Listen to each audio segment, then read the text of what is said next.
Hi, today I will explain the chapter 1 real numbers. Do this problem. Find the HCF following by using Euclid algorithm.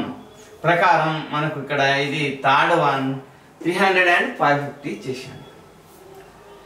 మనం ఎప్పుడైనా కానీ Euclid algorithm ప్రకారం dividend అనేది divisor ను మరియు quotient ను multiply చేసిన తర్వాత ప్లస్ రిమైండర్ తో యాడ్ చేస్తే వచ్చేది డివిడెంట్. కాబట్టి మనం ఇక్కడ యూక్లిడ్ ఆల్గారిథం థియరం ప్రకారం 550 ని మనం 300 తో డివైడ్ చేస్తున్నాం. డివైడ్ చేసినప్పుడు 300 2 జా 600 అయిపోతుంది కాబట్టి 300 1 జా 300 రాసేసాం. 0 5 150 అనేది మనకు రిమైండర్ గా వచ్చింది. అప్పుడు దీనిని యూక్లిడ్ థియరం ప్రకారం మనం ఫామ్ రూపంలో రాస్తే 550 is equal 300 into 1 quotient plus remainder is 150. Okay, next that 300 is divided by 150. 150 2 ja 300.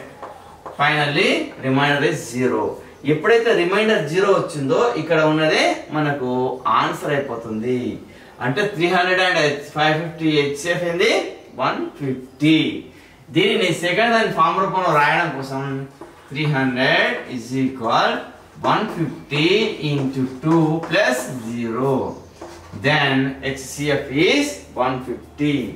300 and 550 HCF is 150. Is it clear? మనం ఎప్పుడైనా 550 తీసుకొని 300 తో డివైడ్ చేసిన తర్వాత 300 1 జా 300 తీసేస్తే 150 వచ్చేసింది. ఎమ్మటే ఇక్కడ ఈ ఒక చెవిలో ఉన్నటువంటి దానిని రెండు చెవుల మధ్యలో పడేసేసి మళ్ళీ రిమైండర్ ను ఈ చెవిలో వేస్తే 152 జా 300. అప్పుడు రిమైండర్ 0 వచ్చేసింది. రిమైండర్ 0 ఎప్పుడైతే వచ్చేస్తుందో అప్పుడు ఈ చెవిలో ఉన్నదే ఆన్సర్ అయిపోతుంది. Okay, 300 and 550 HCF is 150. Is it clear? Any doubt? I will go to the next problem.